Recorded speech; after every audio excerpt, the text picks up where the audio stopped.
Yes, good morning. Look, my name is Simon Lill. I am chairman of Nimy Resources Limited, amongst other activities. Nimy is a new listing on the ASX. We listed back in November of 2021. We've been quite active in an exploration sense since then. We are pursuing nickel in what we are describing as a new nickel sulfide district. We've had a lot of very good background information to date on the potential for nickel to be discovered in this region, and we will go through that over the next few slides. If we flick through, so there is a standard disclaimer, and you can read that in your at your leisure. But if you go to the main investment summary, you can see that we have a large land holding 2,500 square kilometres or thereabouts. We're in the Yilgarn Craton.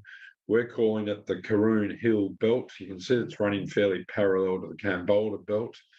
And the belt, our tenement area, is to the north of the Forrestania Belt on the same geological structure as Forrestania to the south and you and me to the north, up near Mount Magnet there.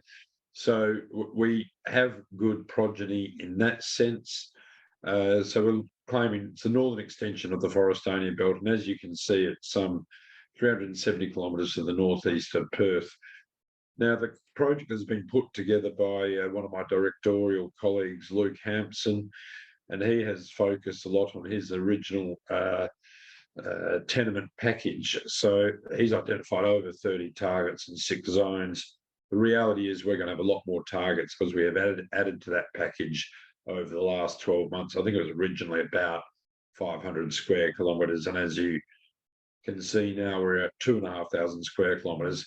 There is always an argument, of course, that there's not a lot of point adding a whole lot of tenements if they're moose pastures, but we have followed structures along the lines and have particularly grabbed some of the tenements that we have for particular reasons, and we're now receiving some approaches from joint venture purposes, and there are some other tenements being picked up in the region. So the significant pipeline of targets, 30 targets and 6 zones, there is a certain level of historical in that. There will be plenty more targets once we actually start doing the early work on some of the targets. We're quite comfortable in the area that we have obtained. I always tell the story that I recall a metallurgical friend of mine saying, Simon, if it's underexplored, there's no mineralisation there. And what he is suggesting in that sense is that the old timers would have found it if there was anything worth finding. Well, since we've been involved there, we have uncovered that we're on Greenstone Belt, the mafic ultramafic sequences of Greenstone Belt. We're in the Yilgarn Craton, so the same age rocks as what we might see out in the Kambolda Belt.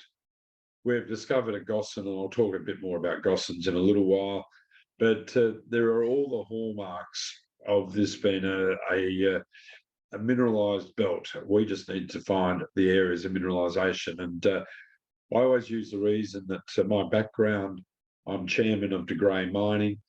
De Grey has one of the world's largest gold discoveries up in the Pilbara. We're not here to talk about De Grey, but the point being that at the time and prior to the discovery, we used to run into every broker in town would say, you won't find any gold up in the Pilbara. There's no gold in the Pilbara.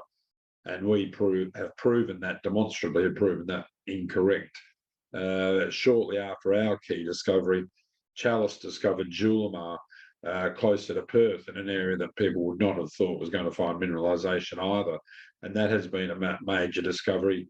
And then Western Australia has also been blessed with the Irahidi lead zinc discovery in an area that people may not have expected to have found that sort of mineralisation as well.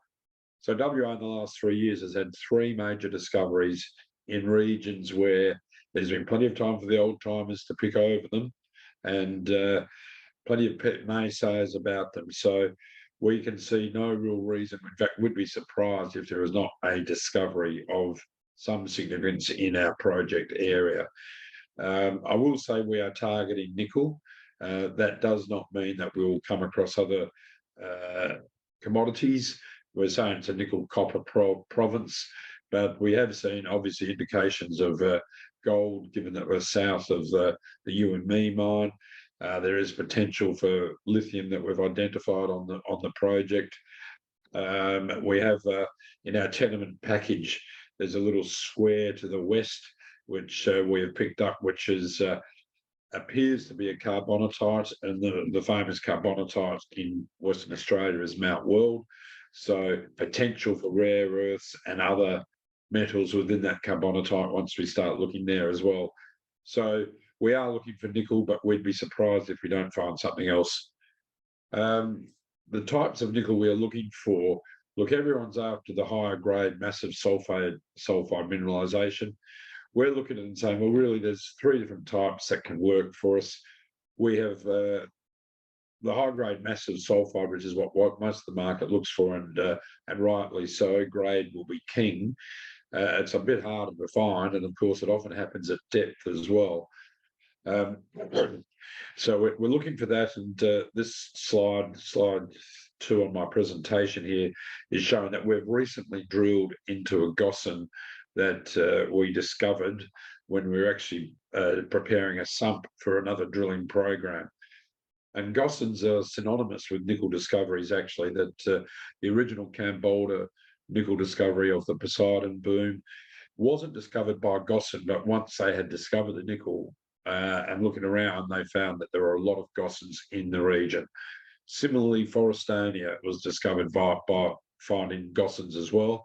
Not every gossan contains nickel, but if there are gossans in the vicinity, it is seen as positive.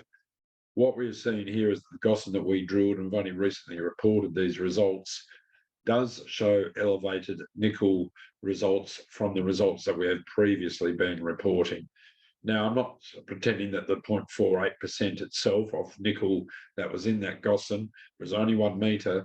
That's not an economic mine, but it is an elevated level from the background nickel mineralisation that we have been reporting. So what we're very keen to do is to follow that gossan down, because this rock, it's quite shallow where we have intersected this. So it will be weathered, which will mean that the nickel has been leached out.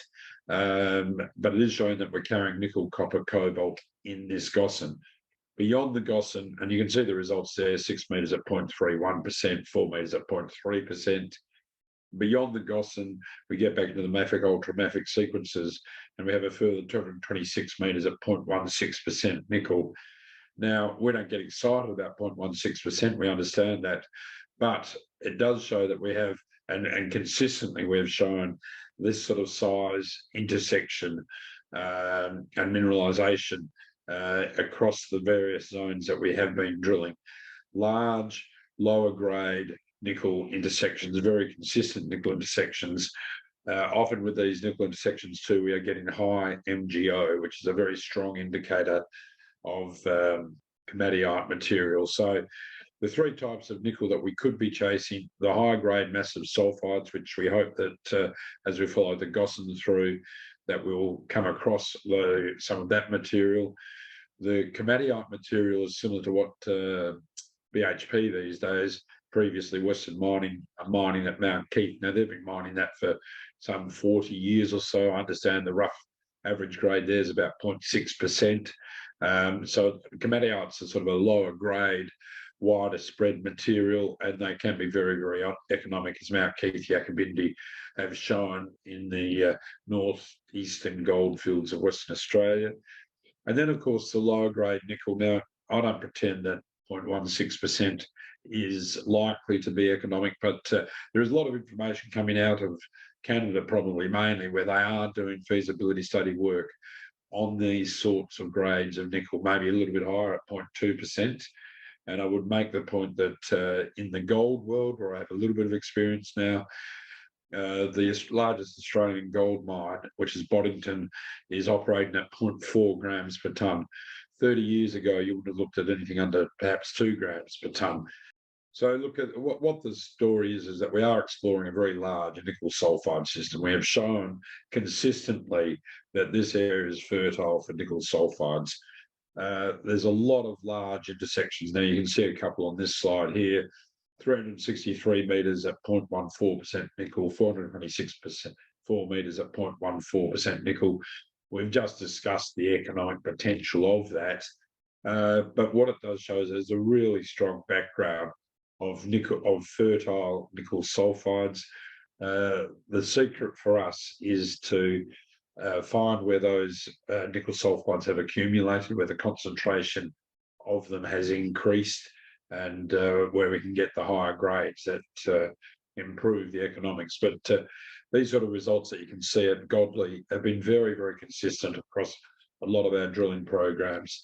The second bullet point up there, we did some RC holes prior to the IPO.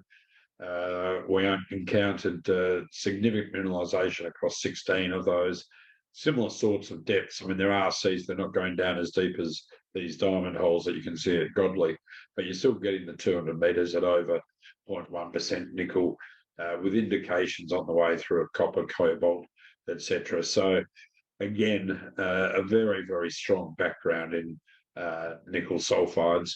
DEIS is the other project that we have been concentrating on. And again, you can see those results there. We've drilled a very deep hole looking for the bedrock, which we didn't find after 871 metres. We were going through a couple of moving loop plates that we had found. So we're still waiting on those assays.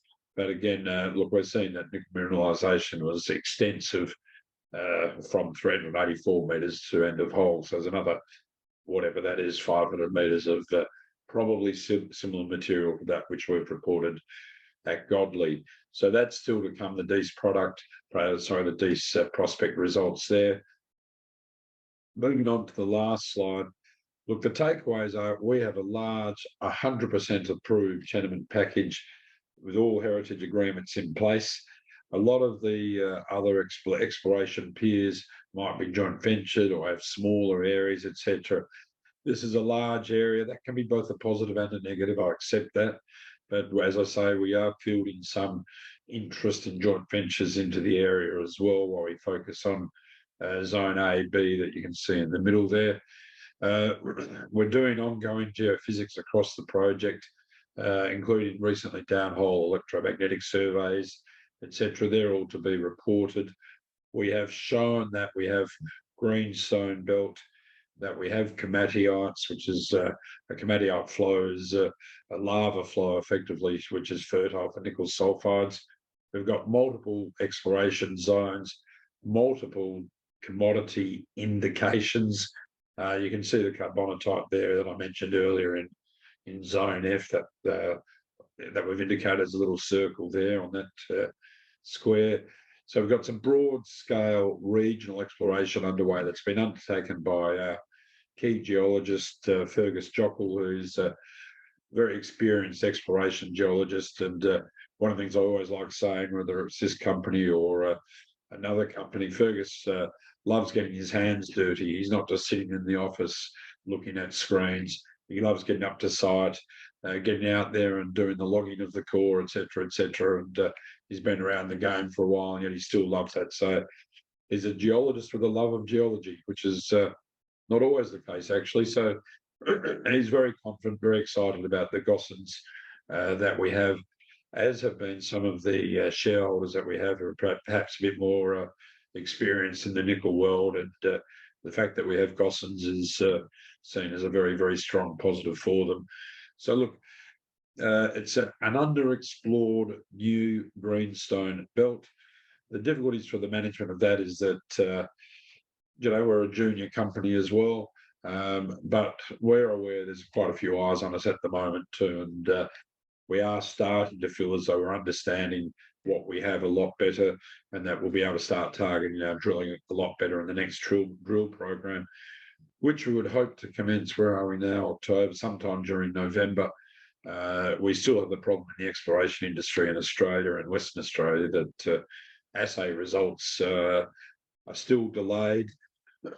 So results from the next program probably not out until the new year.